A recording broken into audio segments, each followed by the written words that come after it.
Hello viewers welcome to my YouTube channel daily information. तो যিসকল ছাত্র ছাত্রী তোমালোকে এবাৰ পেট এক্সাম দিবা তোমালোকে হয়তো পেটৰ এডমিট কাৰ্ড ডাউনলোড কৰিছা, কিন্তু তোমালোকে বহুতে মোক এতিয়া কমেন্ট কৰি আছা বা হোৱাটছএপত মেছেজ কৰি আছা যে দাদা যোনখন ডিক্লাৰেশ্যন ফৰ্ম এডমিটৰ লগত দিছে লগতে যিবোৰ ক্যান্ডিডেটৰ কাৰণে ৰুলছ দিছে সেইখিনি অলপ থুলমূলকৈ আলোচনা কৰিব লাগে। তো এই কাৰণে ভিডিঅটো বনাব গৈ আছো যে তোমালোকে ডিক্লাৰেশ্যন ফৰ্মটো কেনেদৰে ফিল আপ কৰিবা, লগতে যিবোৰ ইনষ্ট্ৰাকশন टू दि कैंडिडेट दिया আছে বা গাইডলাইন দিয়া আছে জেনাৰেল গাইডলাইন, তো সেইবোৰ ফলো কৰিবা। কোন কেইটা পয়েন্ট একচুয়ালি বেছি ইম্পৰ্টেন্ট হয় সেইখিনি লৈ আলোচনা কৰিম। তো আৰু এটা ভিডিও মই নেক্সটত দি আছো, সেইটো ভিডিওত কিছুমান নজনা কথা তোমালোকক জনাইছো, তাতে লিখিছো এনেকাই বা এনেকাই কৈছো যে পেট দিয়াৰ আগতে ভিডিওটো চাই ল'বা। পেট দিয়াৰ আগতে তোমালোকে সেইখিনি কথা মন কৰিবা, পেট চেণ্টাৰত কেনেকুৱা কি হ'ব, কি লৈ যাব লাগিব সেইখিনি তো ইয়াতেতো কৈছে, ইনষ্ট্ৰাকশনত কৈছে, কিছুমান কথা কোৱা নাই, সেইখিনি কথা তাত ডিসকাস কৰিছো। তো সেইটো ভিডিও কালি চাই ল'বা। তো ইয়াতে প্ৰথমে মই ডিক্লাৰেশ্যন ফৰ্মটো দেখুৱাই দিওঁ যে ডিক্লাৰেশ্যন ফৰ্মটো একচুয়ালি কেনেদৰে লিখিব লাগিব। হয়তো তোমালোকে জানাই এইখিনি সিৰিয়ালি ৰিডিং আপুনি পঢ়ি চালেই গম পাই যাব। তথাপিও বহুতে কমেন্ট কৰি আছিলা। তো ডিক্লাৰেশ্যনত লিখিবা যে আই নিজৰ নামটো লিখিবা, এ ৰেসিডেন্ট অফ জাস্ট ভিলেজৰ নামটো লিখিবা কাৰণ ইয়াতে ঠাই নহব। Do hardly declare that I will abide my all the instruction given and also declare the following। তো ডিক্লাৰেশ্যনটো পঢ়িবই লাগিব, ইয়াতে কোৱা হৈছে সেইকাৰণে ডিক্লেয়াৰ দি আছো। ইয়াতে এক নম্বৰত কৈছে I have in the last 14 days হা, এই 14 days তুমি কি কি কৰা নাই বা কৰিছা, please ticks wherever it is applicable to you, otherwise leave it blank. যদি নহয় তেনেহ'লে ব্লাঙ্ক ৰাখিবা। The following flu like symptoms, আপোনাৰ ইয়াৰ কিবা চিমটমছ আছে নেকি, ফেভাৰ, কাফ, তাৰপিছত ব্ৰিথলেছ বা চৰ্ট, ৰানিৰ নোজ, এইবোৰ যদি কিবা আছে টিক মাৰ্ক লগাবা, যদি নাই লগাব নালাগে। Been in close contact with a confirm case of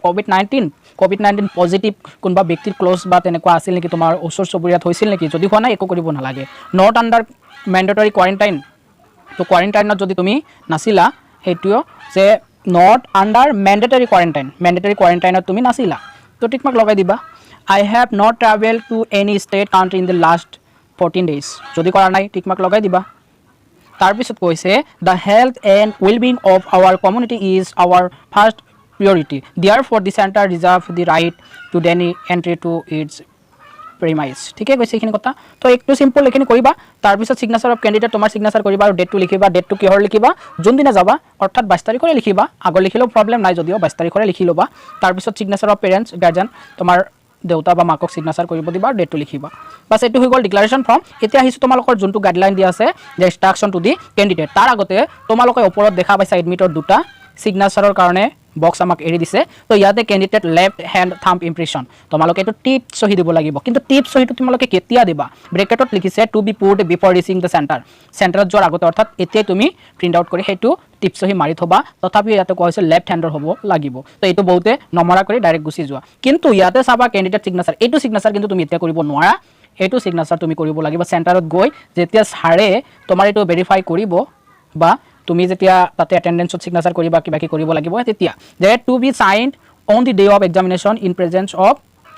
invigilator, ছাৰহঁত থাকিব, সেই ছাৰৰ সন্মুখত সিগনেচাৰ কৰিব লাগিব। এইটো আগতে সিগনেচাৰ নকৰিবা। তাৰপিছত কোৱা হৈছে instruction to the candidate, all candidate shall have to be present at the examination venue 30 minutes before the scheduled examination time with the admit card. এইটো জানাই তোমালোকে 30 মিনিট আগতে যাবা, যিটো টাইম দিছে সেই টাইমৰ আগত 10টাৰ আগতে, মানে 9টা মানত গুচি যাবা তোমালোকে, প্ৰব্লেম নাই, বা আগতীয়াকৈ যাতে পুৱাকৈ যোৱা। The doors of examination hall shall be open 3 minutes before and commencement of the examination. No candidate shall be allowed to enter the examination hall 30 minutes after and commencement of the examination. তো তোমালোকৰ সেইবোৰ খুলি দিব 30 minute আগত, আৰু 30 minute পিছত কিন্তু তোমালোকক সোমাব নিদিয়ে। Candidate must wear mask as a কোভিড-19 নৰ্মছ, মাস্ক পিন্ধিবাই ল'ব লাগিবই। এই candidate must sit in his her allotted seat only, তোমালোকৰ য'ত পৰিছে ৰোল নম্বৰ ৱাইজ তোমালোকৰ চিট প্লান দিয়া হ'ব, সেই তাতেহে বহিবা। No one will be allowed to leave the examination hall temporary during the examination. Exam বোলে তুমি আধা ঘণ্টা দি গুচি আহিবা, নহ'ব। The candidate can leave the examination হল টিল 12, অৰ্থাৎ যেতিয়া শেষ পাব 12টাতহে তুমি ওলাই আহিব পাৰিবা। Candidate must read the flow' and instruction given in the OMR answer, যে OMR answer card and question booklet carefully, তোমালোকক কুৱেশ্যনৰ বুলেটটো দিয়া হ'ব, সেইটো আগতেই খুলিব নোৱাৰা, তাৰ ওপৰত কিছুমান ৰুলছ দিয়া থাকিব, সেইখিনি চাই ল'বা। তাৰপিছত কোৱা হৈছে the candidate need to maintain discipline before during and after the examination. Adopting unfair means in the examination hall will be lead or expulsion other discipline, এইবোৰ তোমালোকে ফলো কৰিবা। আৰু calculator, cell phone, smart watch, electronic budgets etc. are strictly prohibited inside the examination hall. তোমালোকে calculator, mobile phone বা smart watch গড়ে যিবোৰ আছে সেইবোৰ পিন্ধিব নোৱাৰা। Candidate need to handle the answer card very carefully and should not fold bent card তো সেইবোৰ যাতে চিনি নাযায় যোনটো তোমালোকক লিখাৰ কাৰণে বা তোমালোকৰ এনসাৰ চিট যোনটো দিব candidate must bring their own black pen তোমালোকে নিজৰ পেন লৈ যাবা এইখিনি সিম্পল কথা আৰু তথাপি ইয়াতে কৈছে বহুতে কৈ আছে সেইকাৰণে ক'ব কৈ আছো বা গাই আছো the admit is to be submitted at the examination center এইটো হল গুৰুত্বপূৰ্ণ কথা তোমালোকক এইটো কথা মই নেক্সট ভিডিওটো ডিসকাস কৰিছো the admit is to be submitted at the examination center student are requested to keep photocopy of admit card for future reference তোমালোকে এইটোত প্ৰবলেম কৰা ইয়াৰ আগতে অৰ্থাৎ 20 টো তেনেকুৱা হৈছিল admit কাৰ্ডটো কিন্তু চেণ্টাৰত ৰাখি দিব তাৰ কাৰণে তোমালোকে admit কাৰ্ডটো জেৰক্স কৰি ৰাখিবা পিছত কিন্তু অপচনটো নাথাকিব ডাউনলোড কৰাৰ এইখিনি গল তাৰ পিছত তলত কিছুমান দিছে guidelines and instruction to the candidate ইয়াতে গাইডলাইন আৰু কিছুমান দিছে জেনাৰেল গাইডলাইন এইবোৰ তো মেন সেইখিনিয়ে তো তথাপিও এবাৰ কিছুমান ইম্পৰ্টেন্ট কথাখিনি ইয়াতে কৈ দিও টাইমটো সেইখিনি তোমালোকে নিশ্চয় জানাই কি লৈ যাব লাগিব তো এইখিনি তোমালোকে নিশ্চয় মন কৰিবা দেখ as per precaution for covid-19 the candidate must reach center as indicate against reporting time at center এইখিনি কথা আগতে কলুয়ে আগতে সেইখিনিত লিখা আছে the candidate are requested to download carefully written instruction advisory for covid-19 given in the admit card and strictly এইখিনি তোমালোকে চাই লবা আৰু বেছিটা ইম্পৰ্টেন্ট নহয় candidate are advised to carry only the following items with the এইখিনি চাবা কি লৈ যাব পাৰিবা এক্সামিনেশন বিনুত তো কোৱা হৈছে যে admit card personal transport water bottle transparent তোমালোকে ওয়াটাৰ বটল লব পাৰিবা personal hand sanitiser mask and gloves black pen এইখিনি লবা এডমিট কাৰ্ডটো লবা ও তাৰ পিছত পানীৰ বটল লবা স্যানিটাইজাৰ লবা হ্যান্ড স্যানিটাইজাৰ মাস্ক আৰু গ্লোভস হাতত যে লগায় হেতু লবা মাস্ক তো লবই লাগিব তাৰ পিছত ব্ল্যাক পেন পেনো লব লাগিব ইয়াৰ লগতে আৰু এটা বস্তু লব লাগিব সেইখিনি ভিডিওটো ডিসকাস কৰিছো আৰু কিছুমান কথা মন কৰিবলগীয়া আছে before reaching the centre candidate must put left hand thumb impression and should ensure that left hand thumb impression is clear and not stamped এইখিনি কথা কৈছোৱে তোমালোকে যোৱাৰ আগতে হেতু থাম্বটো মাৰিব লাগিব অৰ্থাৎ টিপছই মাৰিব candidate has to put their signature on the day of examination in presence of এইখিনিও কৈছো তো বেছি এটা নাই আৰু ইয়াতে যেখিনি মেইনলি আছিল state council for technical education will implement social distancing measure as per government of India or Assam guideline in the current scenario of COVID-19 to ensure health and safety of the candidate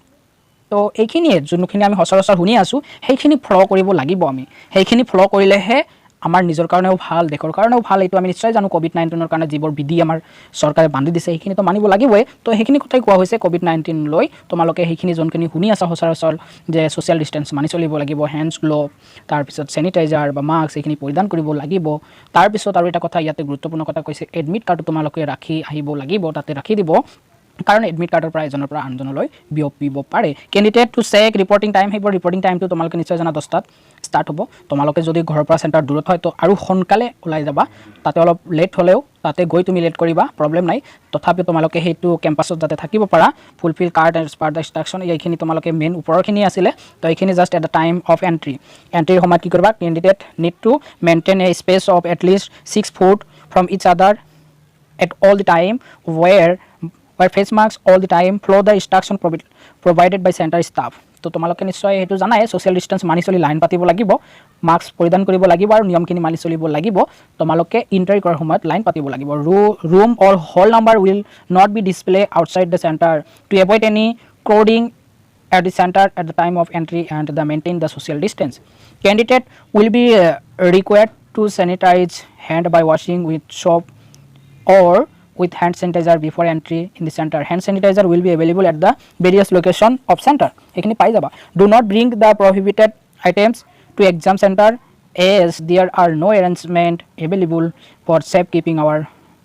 belongings at the time of entry body temperature juntu thermogun use kora hoy hetu tomalokok dhoribo will be checked and center staff will be guide you to respective room hall tomaloke ekhini tension koribo nalage যে মই অকলে পাৰিম নে নাই বা মোৰ ছোৱালীজনী তো একোৱে বুজি নাপায় কেনেকৈ কি বিচাৰি পাব সেইখিনি আপোনালোকে গাৰ্জেনে টেনশ্যন ল'ব নালাগে যেতিয়া ইণ্টাৰভিউ কৰিব যেতিয়া লাইন পাতি সময় যাব লগালগ তাতে মানুহ পাব লগালগ সুধিব যে বন্টি বা বাইটি তোমাৰ ৰোল নম্বৰ কিমান বা কোনটো হলত পৰিছে বোলে এমনত পৰিছে তেতিয়া ক'ব সেইফালে যোৱা আগত যাব আকৌ তথাপি তাতেও মানুহ পাব তেতিয়া ক'ব সেইটো ৰুমত যোৱা ডাইৰেক্ট তোমাক সেই তাতে লৈ তোমাৰ য'ত পৰিছে সিট নম্বৰ তাতে দি আহিব কোনো ধৰণৰ আমি টেনশ্যন কৰিবলগীয়া একো নাই if body temperature is higher than covid-19 norms candidate would be taking exam in separate room or isolation room যদি বেছি হয় টেম্পারেচার তেতে তুমি বেলেগকে এক্সট্রা কৰি দিব লাগিব please observe that no one will be any permission to appear for examination until he she violate the covid-19 directives advisories of government of Assam or the India applicable on the day of exam instruction mentioned in the admit card during the exam candidate can sanitize their hands with sanitizer available in the exam room or hall. Candidate are requested to sign on the attendance sheet and admit card after sanitizing hand. তো signature কৰাৰ আগতে তোমালোকে sanitizer use কৰিব লাগিব হেণ্ডত, তাৰপিছত signature কৰিবা। After এক্সামিনেশ্যনৰ পিছত কি কৰিবা? On completion of exam the candidate will be permitted to move out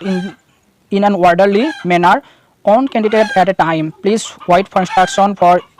তো সেইখিনি তোমালোকে চাই ল'বা আৰু কেনেকৈ ওলাই আহিব লাগে। জাষ্ট সেইখিনি আমাৰ নৰ্মেল যিবোৰ নিয়ম সেইখিনি নিয়মতে তোমালোকে জাষ্ট ওলাই আহিবা। তো আজিলৈ